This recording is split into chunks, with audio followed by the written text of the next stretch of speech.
It's been 3 seconds if you're listening to the radio program, or you've clicked the new video, the third of 3 parts where we talk about a couple of good practices. Yeah.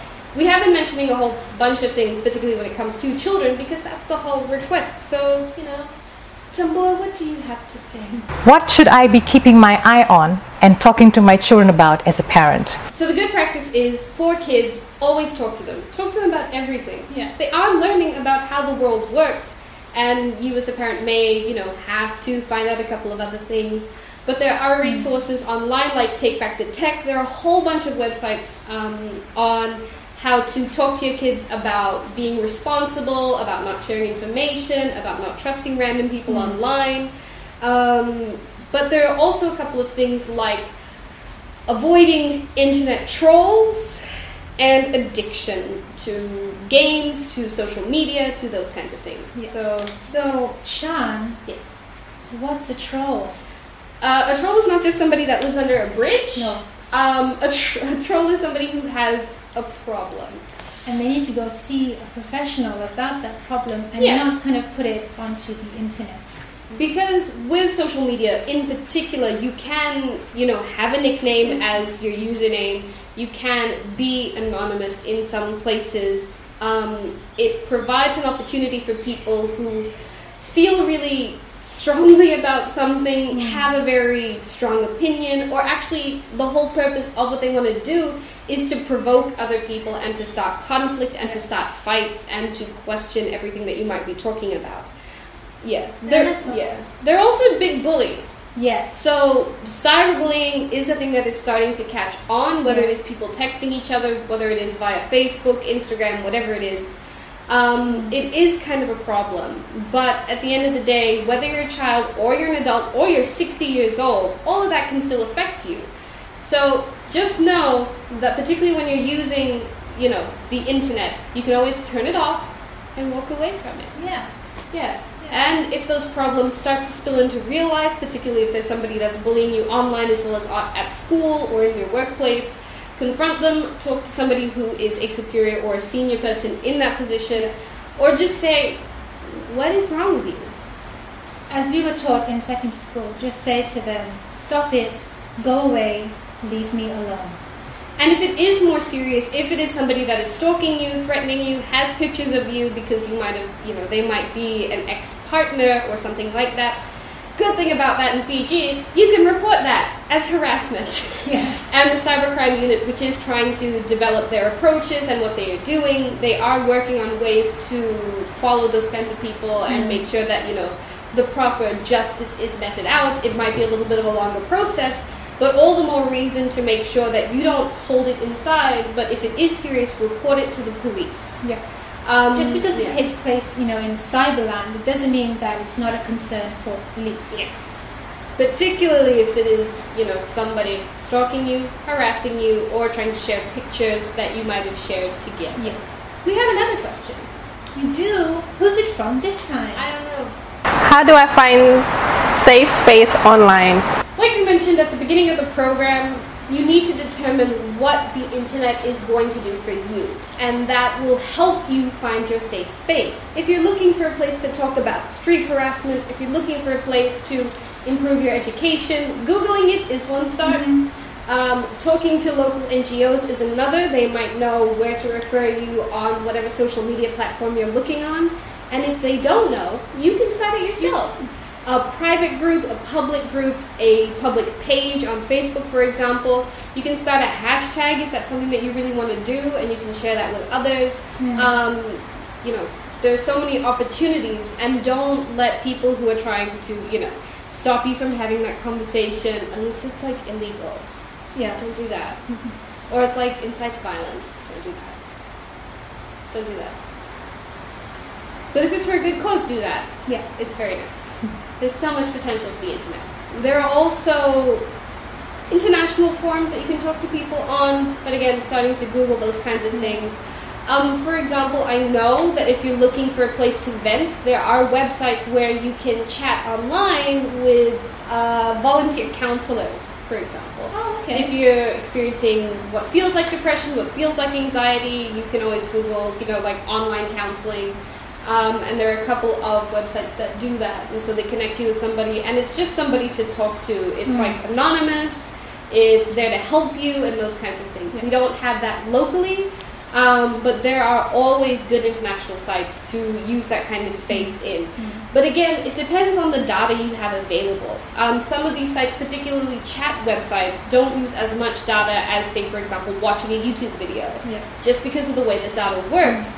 But if you are having an issue, always try and talk to somebody who's physically there. There are a lot of great counseling services, and I believe Lifeline also operates. I think you can also send messages to Youth Champs for Mental Health, who should be able to advise you. Youth Champs for Mental Health on their Facebook page. And also, if you're using, those cyber cafes, which are pretty big in Fiji as well, also be careful of the sites that you're using and the people who are around you as well, and the information that you're sharing. Because as much as you might be deleting your internet history or using incognito mode, which is in a browser, it means it's not going to store any of your information, you can still have people right behind you seeing what you're doing. That could either make you uncomfortable, or that could also be completely counterintuitive to what it is you are actually doing. Just don't worry about it. Just find your place. Feel safe. Because particularly for those internet cafes, some are very dodgy.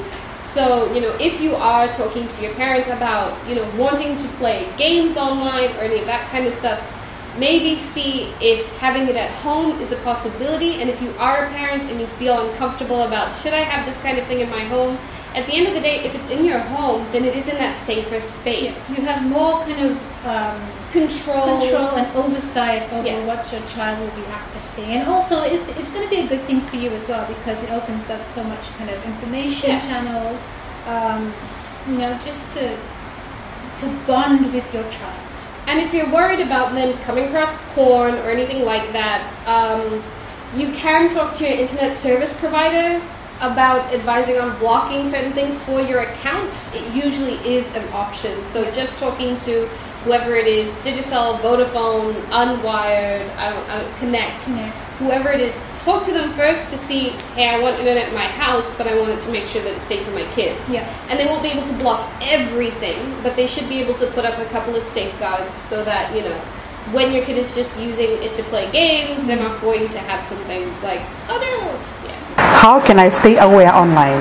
The internet is always changing, and that is just something we need to accept, because like we mentioned earlier in the program, they are commercial entities, they own it, they can do whatever they want with it.